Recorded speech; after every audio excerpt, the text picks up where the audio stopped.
Hello, and welcome to Health ABCs. Today we'll be discussing colonoscopies. We're going to be talking about what is a colonoscopy, who should be getting a colonoscopy, what you should expect when you go for a colonoscopy, and where you can find more information.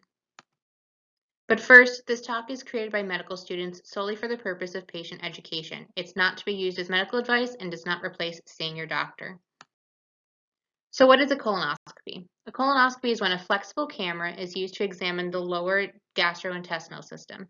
This includes the rectum, large intestine, and part of the small intestine.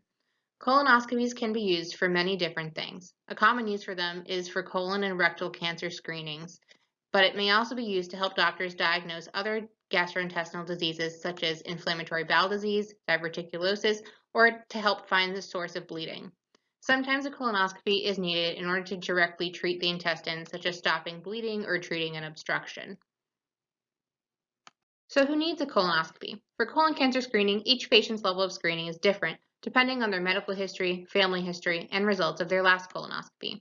For the general population, the current recommendation is to start screening with a colonoscopy at age 45 and then every 10 years after that if nothing is found. If you have a family history of colon cancer, it's important to tell your doctor, because those with a family history of colon cancer will start colonoscopy screenings earlier than 45 years old. The frequency of screening for those with a family history of colon cancer or for those who have certain types of polyps or lesions found will also be more than the general population.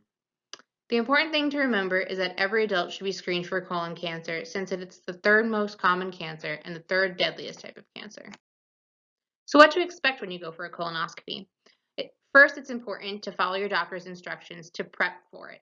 Typically, the day before the procedure, you will need to have a diet of clear liquids or low-fiber foods. You will also need to drink a bowel prep solution either the day before or half the day before and half the day of. The timing of this depends on when the procedure is scheduled, as well as your preference and the doctor's preference. For most, the bowel prep drink is the most unpleasant part of the colonoscopy experience because of its taste. Some patients find that chilling the drink or sucking on a lemon or a piece of hard candy after can help with this, and your doctor may have some more tips as well.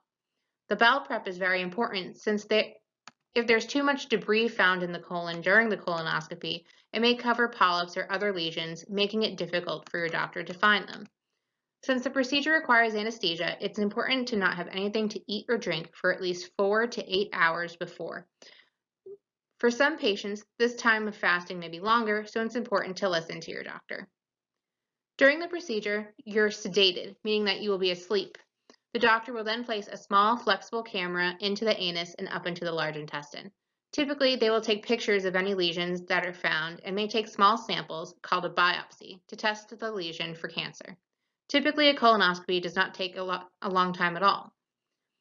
After the procedure, your doctor will give you instructions on when you can start resuming your daily medications and when you can start eating your typical diet. For more information, here are some trusted resources that's also found in the description of this video. Thanks for watching, and make sure to check out the other videos on our channel.